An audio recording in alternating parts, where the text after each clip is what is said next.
Assalamualaikum warahmatullahi wabarakatuh. Perkenalkan, nama saya Aam Indrayan dari Prodi S1 Pendidikan Teknik Bangunan. Pada kesempatan kali ini, saya akan mempresentasikan mengenai kasus terapan mekanika bahan mengenai duktilitas.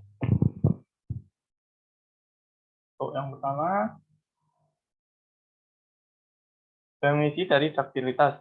Duktilitas adalah ukuran dari suatu kemampuan dari struktur untuk mengalami lanjutan yang besar tanpa mengalami perubahan kekuatan yang berarti. Duktilitas juga suatu kemampuan untuk mengalami simpangan pasca elastik yang besar secara berulang kali dan bolak-balik akibat beban di atas beban yang menyebabkan terjadinya kelemahan pertama. Duktilitas menjadi salah satu aspek elemen struktur bangunan yang mempunyai duktilitas tinggi. Ini akan menyerap energi lebih banyak dibandingkan dengan elemen struktur dengan duktilitas kecil atau ketat. Berikut adalah gambaran struktur. Ini merupakan struktur duktilitas yang tinggi. Ini merupakan dari dengan ketentuan duktilitas yang kecil akan menunjukkan ketat.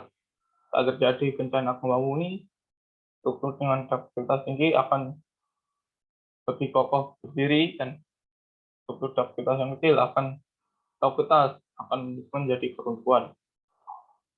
Berikut adalah contoh ilustrasinya. Gambar di atas merupakan mekanisme keruntuhan ideal suatu struktur dengan inti plastis terbentuk pada ujung-ujung balok kaki dan kolom.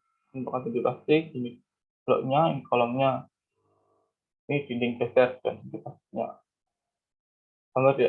Gambar kedua ini, gambar di atas merupakan struktur dengan duktilitas tertentu akan memungkinkan terjadi inti plastis secara bertahap pada elemen struktur yang telah ditentukan.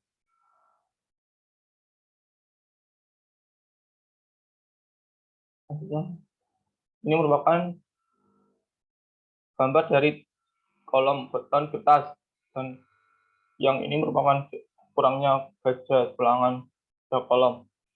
Ini pada kolom duktilitas detail. Kolom memiliki tulangan baja yang cukup mempertahankan beton saat terjadi goncangan. Sedangkan kolom beton getas baja yang terlalu sedikit memungkinkan beton untuk lepas dari kolom saat terjadi goncangan. Ini adalah pendeletian desain tulangan. Yang pertama ini adalah pendeletian desain tulangan yang kurang kuat. Konfigurasi tulangan baja dapat mudah bengkok saat terjadi goncangan. Untuk yang gambar ini, pendeletian DI tulangan yang lebih kokoh, tulangan vertikal hengkang jumlahnya lebih banyak daripada ujung hengkang, menengokkan 135 derajat untuk menjaga agar tetap terkait saat terjadi gempa. Gambarannya seperti ini. Ini jadi tulangan ditentukan agar lebih kuat. Untuk contoh kasusnya, gambar di samping merupakan kasus penggunaan gedung yang dimodel sebagai satu sistem rangka dengan sistem struktur balok kolom. Gedung mempunyai jumlah 10 lantai.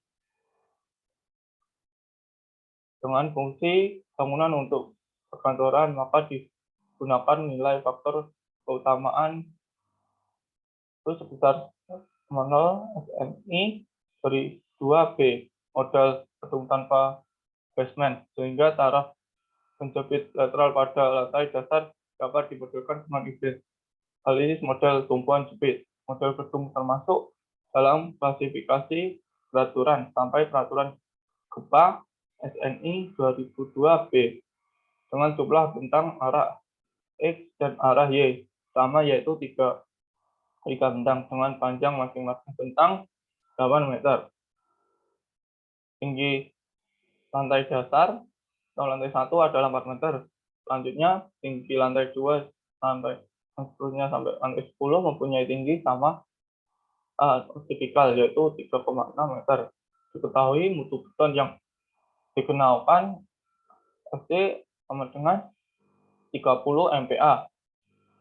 Mutu baja tulangan longitudinal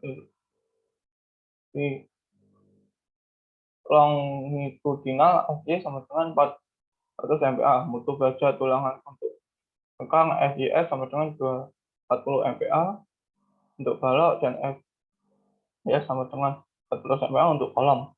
4. Menggunakan bebal 120 mm dengan beban mati STL untuk plat lantai dan plat atap sebesar 140 meter kuadrat.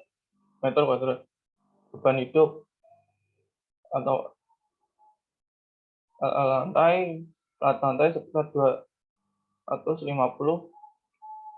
kg per meter persegi, serta beban hidup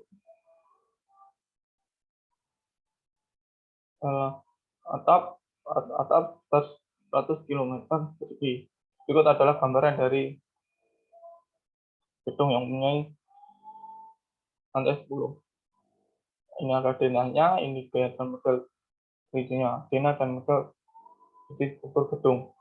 Untuk penyelesaiannya menggunakan analisis dengan metode spektrol kapasitas ATC 40 diperoleh yaitu sebesar sama dengan 0,18 meter dan PT sama dengan 370472,3 kg, dan waktu sekitar kami efektif atau diperoleh sekitar 3,78 detik atau sekon. Kecepatan gempa yang digunakan adalah L kontrol 1940, Pacoy jam 1971, dan bus Tarset 1997 dengan tingkat gempa yaitu beban gempa bencana. Nilai maksimum rotasi sendi plastik yang terjadi pada elemen balok untuk model struktur dengan beban gempa L dan beban gempa nilai maksimum rotasi sendi plastik yang terjadi pada elemen balok relatif sangat kecil, kurang dari 0,005 dan min 0,005. Sedangkan untuk model struktur dengan beban gempa maksimum rotasi sendi plastik yang terjadi lebih besar dan hampir mendekati batas maksimum rotasi sendi plastik tersebut. Berarti rotasi sendi plastik sebesar 0,025. Hasil analisis berupa kurva kapasitas memperlihatkan bahwa sendi plastik terbentuk pertama kali pada peralihan AY sebesar 0,08 meter. Peralihan maksimum yang terjadi sebesar 0,515 meter. Maka nilai duktilitas peralihan aktual struktur dapat dihitung besar. Nah, teman-teman, kita Y sama dengan 0,515 per 0,086 sama dengan 5,9884. Untuk kesimpulannya, dengan menerapkan jarak spasi sengkang pada daerah area sendi plastik kolom yang pertama akan mempengaruhi terhadap peningkatan kapasitas beban lateral yang bereaksi atau bekerja pada kolom, sehingga kekuatan kolom akan bertambah seiring dengan meningkatnya beban lateral yang bereaksi atau bekerja pada kolom. Sekian presentasi dari saya. Bila ada kurang lebihnya dalam pengucapan kata atau kesalahan kata, mohon maaf sebesar-besarnya. Wassalamualaikum warahmatullahi wabarakatuh.